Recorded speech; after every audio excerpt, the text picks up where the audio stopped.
তুমি কার প্রিয়জন আর কার প্রয়োজন এই দুটো বিষয় বুঝতে না পারলে কখনো সঠিক মানুষ চিনতে পারবে না। প্রিয়জন একজনের বেশি হয় না, প্রয়োজন হয় অনেকের। যে মানুষটা তোমাকে প্রিয়জন মনে করবে সে কখনো তার নিজের প্রয়োজনে তোমাকে ব্যবহার করবে না, বরং সবসময় তোমার প্রয়োজনটাই তার কাছে বেশি প্রাধান্য পাবে। অপরদিকে যার কাছে তুমি শুধুই প্রয়োজন, তাকে তোমার প্রয়োজনে তুমি পাবে না। প্রিয়জনের কাছে কখনো সময় চাইতে হয় না, বরং মানুষটা সময় দেওয়ার জন্য সব সময় প্রস্তুত থাকে। সময় তার কাছেই চাইতে হয় যার কাছে তুমি শুধুই প্রয়োজন মাত্র, কারণ তার প্রয়োজন ছাড়া মানুষটা তোমাকে সময় দিতে পারবে না।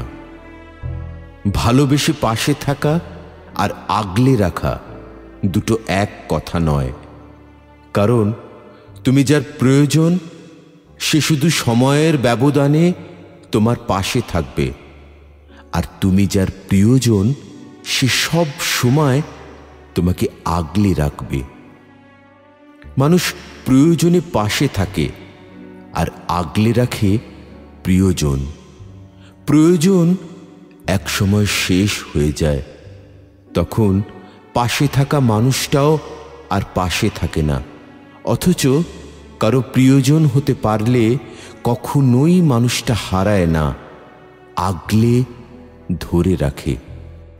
প্রিয়জন হয়ে সব সময় আগলে রাখবে এমন একটা মানুষ থাকা দরকার, যে কিনা অন্যদের মতো প্রয়োজন শেষে হাত ছেড়ে দেবে না, বরং সারা জীবন শক্ত করে ধরে রাখবে, যার প্রায়োরিটির লিস্টে মানুষটা থাকবে।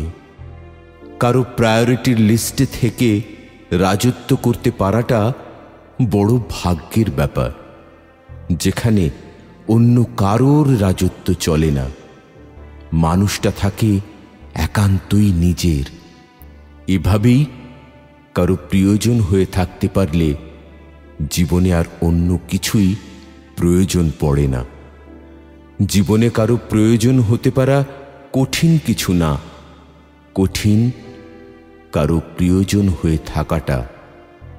প্রয়োজন বদলে যায়, কিন্তু প্রিয়জন বদলায় না।